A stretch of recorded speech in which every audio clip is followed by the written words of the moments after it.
So I saw a couple of movies this week called The Hand Rocks the Cradle.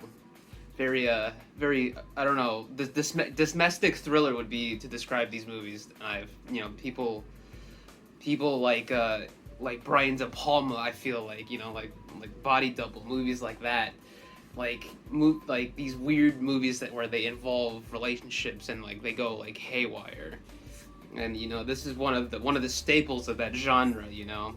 The Hand That Rocks the Cradle, 1992 version is a very very freaking 90s movie, and this new version is it's got Mary Elizabeth Winstead, horror icon Maika Monroe from Longlegs, Kino actors, and I was notified that there was a freaking screening of this in LA, and I was like, I need to go because I love Mary Elizabeth Winstead. She's my waifu.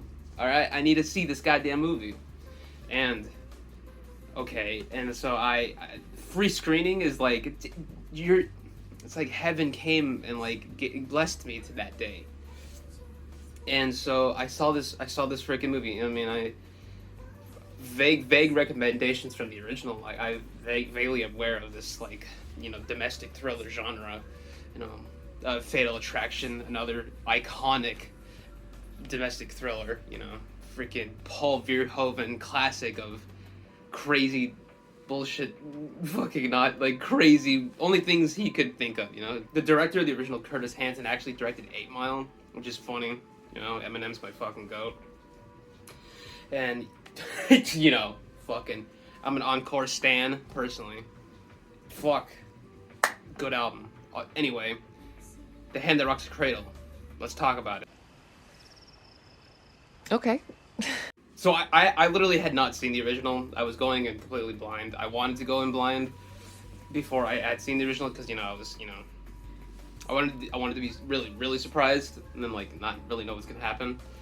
So, I go in, I'm freaking ready, prepared, and watching the 2025 The Hand That Rocks the Cradle, I was not prepared to be, as distressed as I was, because, I like Mary Elizabeth Winstead, and this whole movie was basically her, being, tortured emotionally, and it was a fucking nightmare. And it was just, so distressing, and, it was a fun time because I'm aware of the domestic thriller.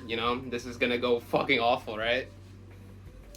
And it does go fucking bad. It goes pretty fucking wild, I must say.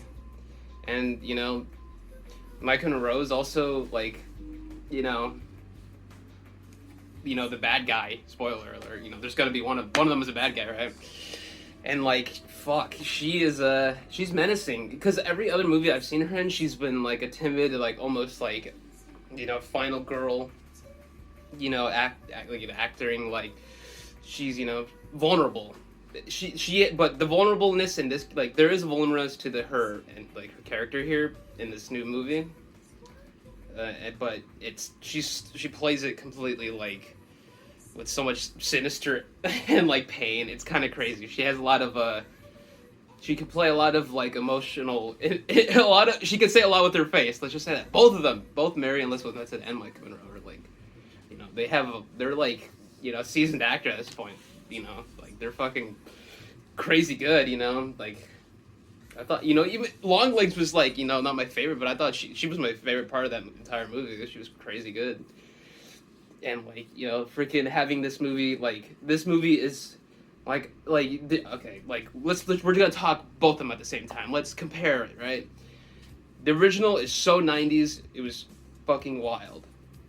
It was 90s in the way it was made. It was just the score was a freaking Steven Spielberg movie. There was the movie was shot like a fucking like a Tales from the Crypt episode. Maybe not like that, but it was filmed like that, very broad lighting, and but it was definitely going for almost this very melodramatic, crazy over the top movie feel for the 90s version. And this new one is much more plays out like like a real life domestic situation almost, but it still has its like campiness to it. The first one is so plotting and like it's so like melodramatic with this whole plot of the plot of the '90s version is that basically this family and they're having a family. One of the woman's pregnant. She goes to a doctor and like the gynecologist basically like molests her or whatever. The pregnancy doctor molests her to feel her up, and then like she like sues, and then it was like a Me Too movement of the '90s, progressive movie of the '90s, I must say. Even this movie's fucking insane. Actually, now that I think about it, before I go into it, for a '90s movie, like holy shit, it's like borderline dated, but it's like hilarious, but also crazy. It's like it's a bold movie, and for a domestic thriller to the tension to be in the evilness of the character that is the bad guy in the '90s version. It's pretty fun that it goes crazy.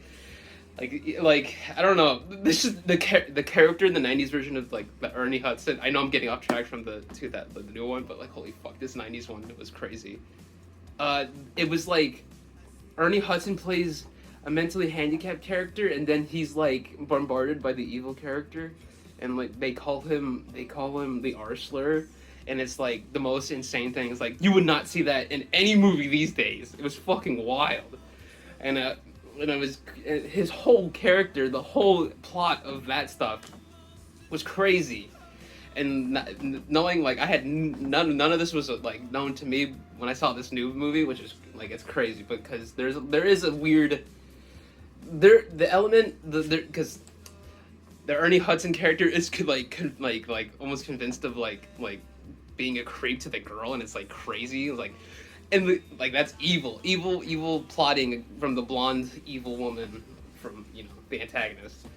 And this new movie, there's not like that kind of angle because it's like literally it's like a weird the Ernie Hudson character of the original makes such a weird wrench in the entire thing. It was like that's what people saw originally. That's fucking wild because like this new movie is so like to me it's like.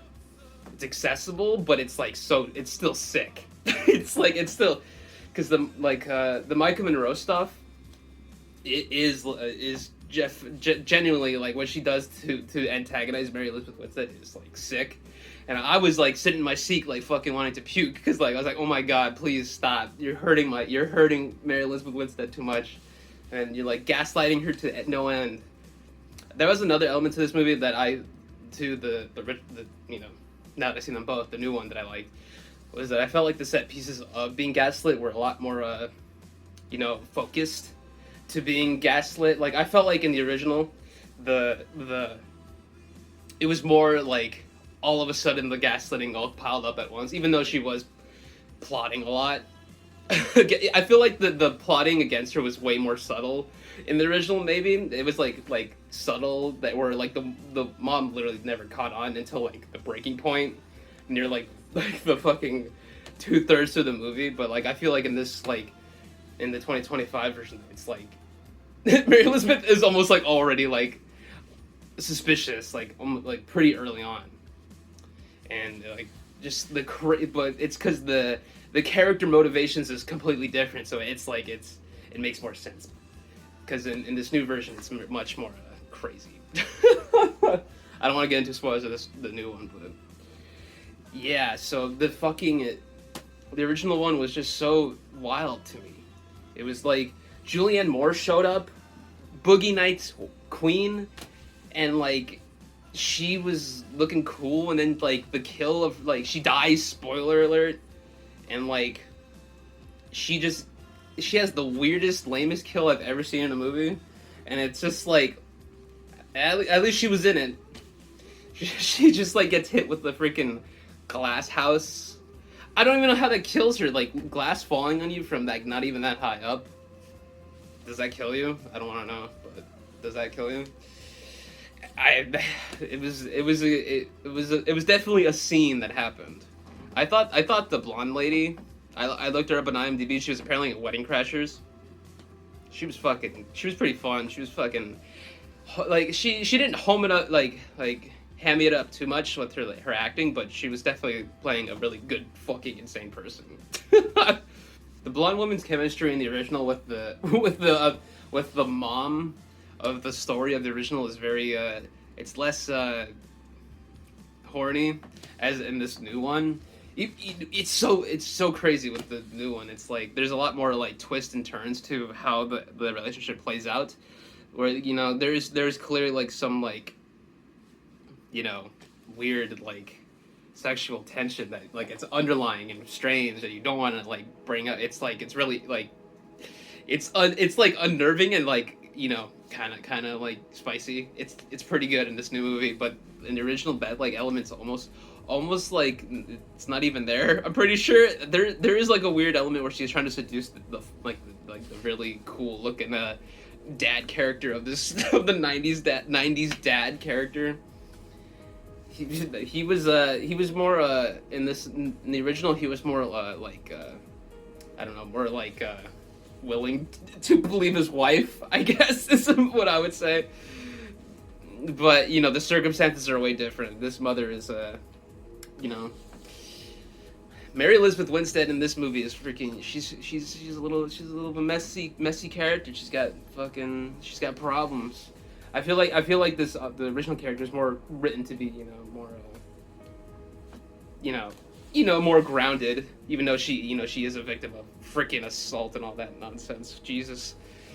And yeah, freaking it was crazy to see just how far I felt this new movie went. Like I was not expecting, you know, violence, because there is violence in this movie. I mean it's sparse, but like still I feel like even the like the violence like of just like how she abuses Mary Elizabeth Winstead's like entire world and like fucks it.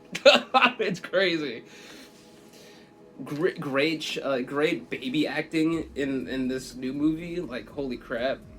Like it was like making me on edge. I was like, this baby's a good actor. Like I feel like there's a lot of tension and danger going on. Like I feel fucking scared for this baby's life, you know. there was like little teasing of like wanting to harm the like children in the original of for the blonde lady, but like she really just she really wanted to absorb fucking the mom. From the mom is the Psycho X, I think, from fucking Tony Soprano, you know, lore. The Mercedes salesman, you know. It won't be cinematic. You know, fuck. I'm pretty sure. I just looked up on IMDb and I saw she was Sopranos and I was like, that's probably her. She was pretty hot in this movie, I must say. Dude, this like 90s like hot action going on, crazy vibe, crazy like this like 90s like sexual fashion tension vibe is very bizarre. I feel in this new movie it's way more like, you know, it's pretty, it's still got an erotic vibe to it. There's a lot, the score of this movie has a lot of like, the score of the 2020 Vive version is very like involves, it's very, I feel like it's like a very like Nine Inch Nails like erotic vibe to it. It's very it's pretty good. It's like it makes you unnerved. It's sexy, very strange, and like, you know, it's a lot going on when you're seeing this horrible freaking scenarios going through with Mary Elizabeth Winstead. God damn it, save her! Someone save her! I was surprised to see that it was a very LA focused movie. Like, they live in LA in the 2025 version, and I was like sewing the whole entire movie, seeing all like the buildings and all the signature city stuff and all that. It was cool to see. I was like, hell yeah, these freaking cinema queen wives freaking acting it out like crazy in LA. It's like, that's exactly what I need in my life right now. Like, that's fucking awesome. You better go fucking watch it. Dude, I was like, so just like, I was like, just taken aback at how much I was like invested in Mary Elizabeth's like distress and how like she was acting so well, man. Like she was like she plays such a tortured soul. Good, something like fucking like she's broken. She's plays a good broken down woman. You know, she's like she can cry and like she was like really like shrieking in like pain and like sorrow, and it was pretty like awesome. I was like, damn, I feel you, Mary. You're fucking going for it. It's fucking awesome. Like, I haven't seen Mary act like that in like a while. Like, it's fucking. When was the last thing I've seen her do? Like, Rich Flu, which did get fucking released. Fucking lost to time. Not even lost to time. It's just like, if you know where to find it. If you know where to find it. Fuck all these. Like, it's literally not released fucking anywhere. Bullshit. They need to release that from its like prison of production companies, please. Rich Flu. Else, and like it was. That's why I was so fucking hyped to see this. Like, it was like, yes, a Keto Mew movie in a fucking theater. Like, when the fuck out? Like, Mary Elizabeth Winstead cinema in like, when the fuck am I ever gonna get that? Like, and this was a rare occasion. Like, it's still coming on a streaming, like, but still, like, I'm so glad that I got to experience it in a theater. Yeah, like, shout out to the director. I think her name was Michelle Cervera, and like, she was so nice. Like, when she did her Q&A, I was like, I felt so proud. I was like, you made such a fun movie. I was like, I'm so glad that like you gave these actors like some like fun ass material to do. It was like, it was really fun to see these fucking actors play out. Like this kind of cinema is like pure like actor, like this is what actors want to do. It's like to showcase like their like there's a lot of emotions going on. Like Maika Monroe's playing like a total like crazy emotionally mess, but she is like a, you know, she's still lovable and also insane. Very insane, but she's like I don't know, she's, you know, want to give her a hug even though she might stab you, that kind of vibe. And Mary Elizabeth Winstead is like the nicest mom. You want to like, she's like trying her best.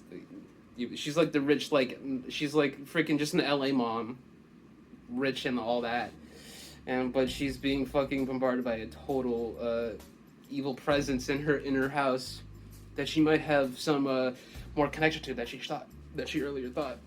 Spoiler. And yeah, it's a good fucking time.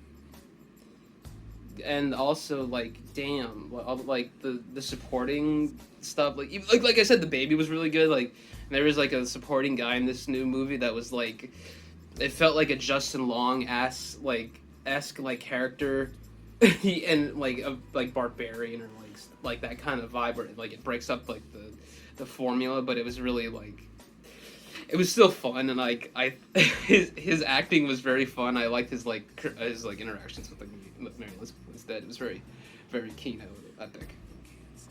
The origin of the original is totally like abandoned. Like, that's like, I was like, when I told my father that I saw this movie, and he was like, "Oh, I saw the original." He was like telling me this whole plot. And I was like, "That was like none of that was in this." And I was like, you know, that's good. I mean, but there, I can see from seeing the original, I can see what they took from it. There was like little elements of like little like cue moments from the original that they used for homages and stuff. But it's definitely its own like revamped, modernized, less weird, whatever the hell they were doing with Ernie Hudson's character in the original. But it was endearing, and it was really powerful. I thought Ernie Hudson was really good. I like Ernie Hudson. He's cool. And yeah, crazy original movie. Like, what the hell? Crazy movie. I mean, I can see why they would want to remake it. It's bizarre that it took this long, considering that fucking everything else that gets remade, right? This remake was actually like fucking like well done. It had like a really strong like motherly centric like, it was very powerful. I felt like the original is like a hokey 90s movie. It's like so melodramatic. It's like a movie you watch with your like 90s wife in your bed. And this movie is like a very scary, fucked up like time, but it's really good and entertaining. Solid time. Yeah, go fucking watch this when it comes out, October 22nd. Banger movie. I saw this early. Thank you, Discussing Films, who let me see this early. But banger time. I had so much fun. Go watch Mary Elizabeth Winstead and Maika Monroe freaking act their asses off. It's amazing. And go watch that original afterwards, because it's fucking weird. Thank you.